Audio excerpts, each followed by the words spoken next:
சான்றோர் தொழ விளங்கி ஏங்கொழி நீர் ஞாலத்து இருள் அகற்றும் ஆங்கவற்றுள் மின்னே தனியாழி வெங்கதிர் ஒன்றே ஏனையது தன்னே இல்லாத தமிழ்.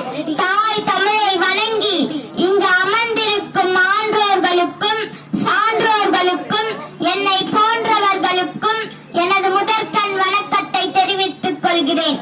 நான் இங்கு பேச வந்துள்ள தலைப்பு இந்தியின் பெருமை. நாம் நம்முடைய எண்ணங்களையும் உணர்வுகளையும் ஒருவருக்கு ஒருவராக பகிர்ந்து கொள்ளவும் தொடர்பு கொள்ளவும் உதவுவது மொழியாகும். இந்த உலகத்தில் சுமார் 6000க்கும் மேற்பட்ட மொழிகள் உள்ளன.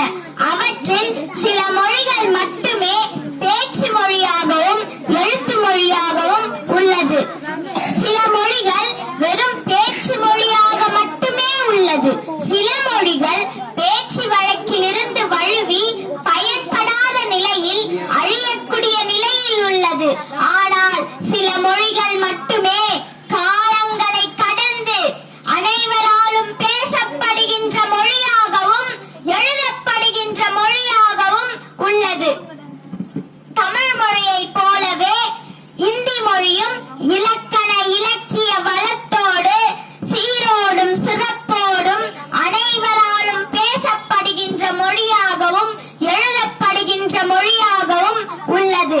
நம் இந்திய நாட்டில் அனைவராலும் பேசப்படுகின்ற மொழியாகவும் எழுதப்படுகின்ற மொழியாகவும் இந்தி விளங்குவதால் தான் அது நம்முடைய தேசிய மொழியாக ராஜபாஷாவாக அங்கீகரிக்கப்பட்டுள்ளது. ஒரு மனிதன் எத்தனை மொழிகளில் புலமை பெற்றுள்ளானோ, எத்தனை மொழிகளை கற்றிருக்கிறானோ அத்தனை மனிதனுக்கு சமமானவனாவான்.